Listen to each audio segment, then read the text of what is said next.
for attending our 5th annual National POW Recognition Day event. Since 1989, the third Friday in September has been set aside to remember our POWs and MIAs and to renew our ongoing efforts to locate and return those MIAs yet to be recovered. Our featured speakers will be discussing their recently published book, Unwavering, The Wives Who Fought to Ensure No Man is Left Behind. Taylor Baldwin Kiland has written, co-authored, ghostwritten, or edited 21 books, including 3 about our nation's POWs. A former lieutenant who served 5 years in the U.S. Navy, and the 3rd generation of her family to serve. Taylor was raised in Coronado, California, and Virginia, where she grew up with many of the POW and MIA families. She now lives with her husband and daughter in Old Town, Alexandria, Virginia. Judy Silverstein Gray has written numerous military profiles and feature articles about women leaders for news outlets, publishing 5 books on military topics for young readers, and has work appearing in 2 literary anthologies. The 3rd generation of her family to serve in the military, Judy is a retired Coast Guard Chief Petty Officer who has had a front row seat to historic events through her public affairs work. She now lives with her husband in Tampa, Florida. Now, following the presentation, Taylor and Judy will be signing books at the table over to the right of the exit, kind of where you first came in. So please welcome Taylor and Judy.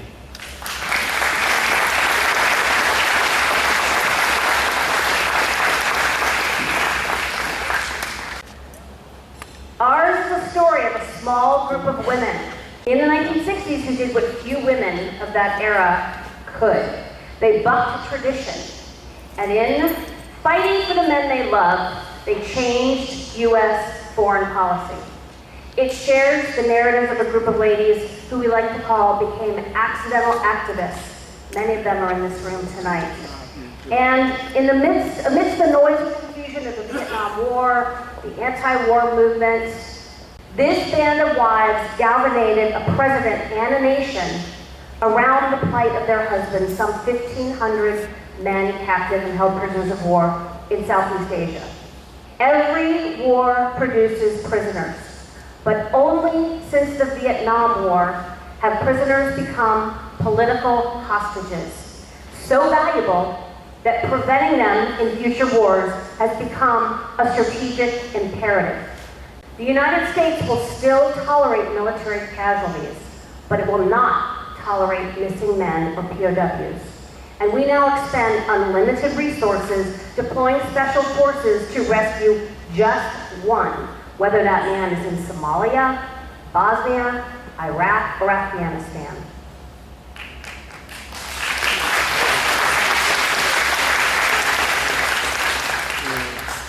I'm going to take you back to the early to mid-1960s where our story begins. China had successfully completed a test launch of its first nuclear missile, which only fueled Cold War tensions. Southeast Asian and geopolitics were heating up. LBJ responded by escalating the war.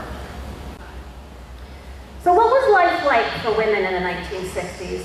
Most people don't remember, at least our generation here, but life in the early 60s was much more like the 1950s.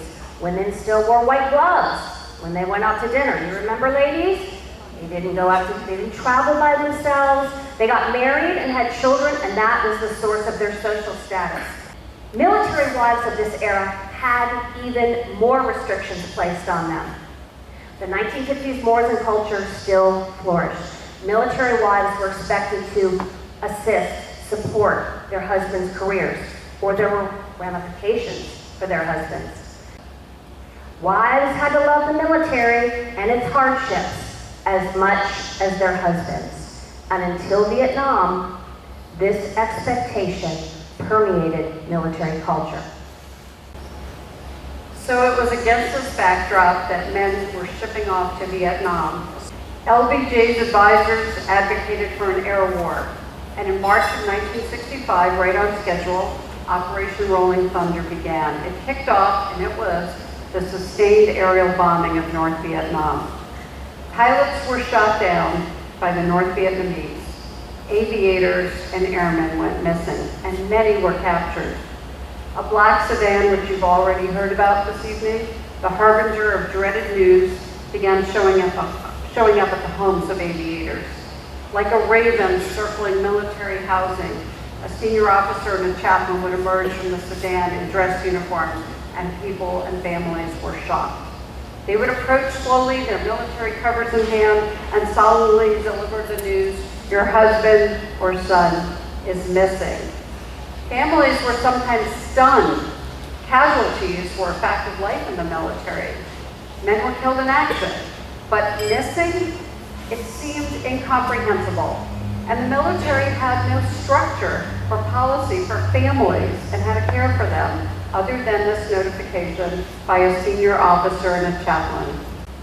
So after all, and you heard this tonight as well, North Vietnam had signed the 1949 Geneva Conventions, and those countries who signed that treaty had pledged to treat prisoners of war humanely, to give them adequate medical treatment, to house them and feed them, to allow them to communicate with family, and to allow third-party inspectors at prison camps, or so they thought.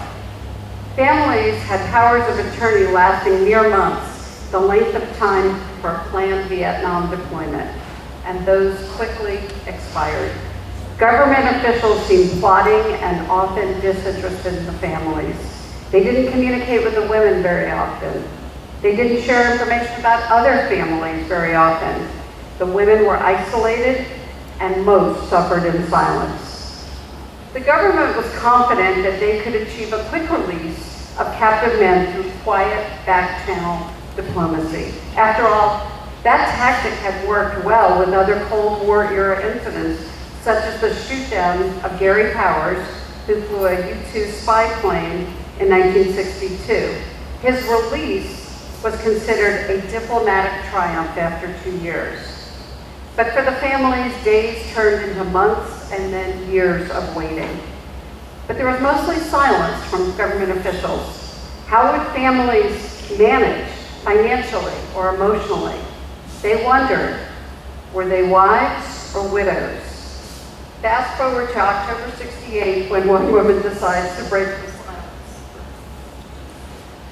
Meet Sybil Stockdale.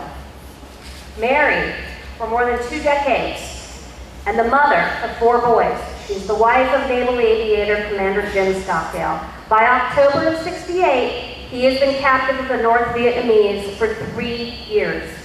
She recognizes that Hanoi is winning the battle of propaganda in the media, and she has watched the anti-war activists claim that the American captives are being treated well. She knows otherwise. With the help of intelligence officials, she and Jim have been exchanging encoded letters. She's become a spy. And his secret messages have revealed that the men are being tortured and placed in isolation for long periods of time. She's met with the State Department point man on the issue of the missing and captive men, and she is unimpressed. She is tired of waiting. She is tired of the inaction. Defiantly, she goes to the San Diego Union in October of 68 and boldly and bravely gives an interview. In that interview, she says, the North Vietnamese have shown me the only thing they respond to is world opinion. The world does not know their negligence, and it should. Syndicated around the country, many POW and MIA wives read her interview, and it gives them the courage and the confidence to go public too. Meet Carol Hansen. Her husband, Marine Aviator Todd Hansen, went missing Steve Hansen, her son is Todd, went missing in Laos in 1967. Carol suffered in silence for a while, but her patience wore thin with the U.S. government, and emboldened by Sybil Stockdale and some of the other wives, she begins speaking out to any group that will listen, often bringing her toddler son along with her. But not all audiences are sympathetic. Taking the stage at Santa Monica Community College, She places one finger over her lips, signaling Todd to remain quiet. But before she can utter a word, the students in the audience start launching their lunch at her.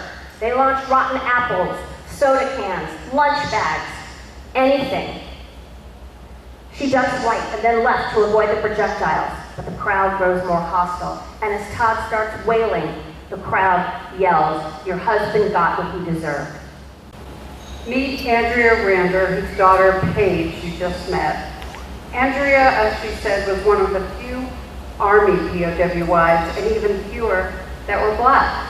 Raised in the same vibrant neighborhood in the Bronx as General Colin Powell, she said she never experienced racism while growing up. That was until she traveled south to visit cousins in South Carolina.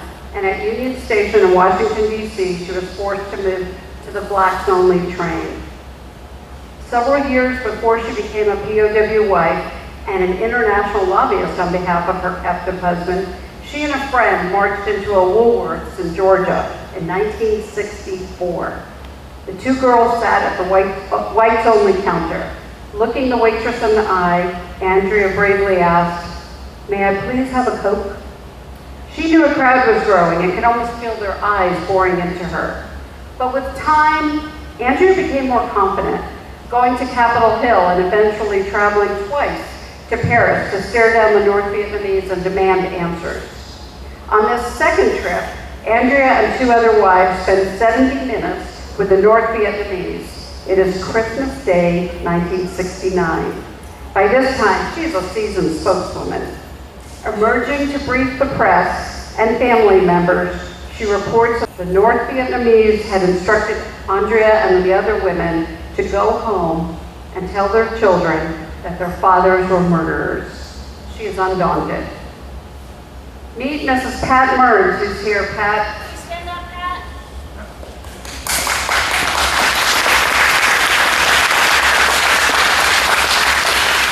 Thank you. Her husband disappeared on Veterans Day, 1966. The North Vietnamese refused to provide her or anyone else with a complete list of American captives. Was she a wife or a widow? Pat traveled the world searching for answers, meeting with the Pope, Mrs. Indira Gandhi, and other world leaders. She and many of the other women launched massive mail campaigns, including this Christmas card with a portrait of her two daughters, who are also here and can stand up if you might, Messie and Frances. Thank you, because as someone else said this evening, families also serve. With meticulous care, Pat wrote every congressman and senator on her spiffy portable typewriter, typing letters and insisting on action. She walked the halls of Congress telling her story. Pat wanted legislators to hear directly from a family member. She sought assistance from anyone, elected officials and their staffers, and even the media who showed interest. Some offered to put pressure on Hanoi for a full accounting of the missing. By 1972, Andrea, Pat, and their fellow accidental activists, as we like to call them, had achieved traction for the issue of their missing and captive men. They had shaken their fists at board government officials at the State Department, the Pentagon, Capitol Hill, United Nations, the Paris Peace Talks, and with foreign leaders all over the world, and even at the White House with President Nixon. They had appeared on the cover of Life magazine and Look magazine and all three television networks. More than 5 million Americans, as we told you, wore those POW bracelets, each inscribed with the name of a missing or captive man. That same year, a Harris poll concluded that 75% of Americans believed the United States should stay the course in Vietnam until all the POWs were released. The fate of the 591 missing had become central to peace negotiations, eclipsing the fate of those thousands fighting and dying on the front lines.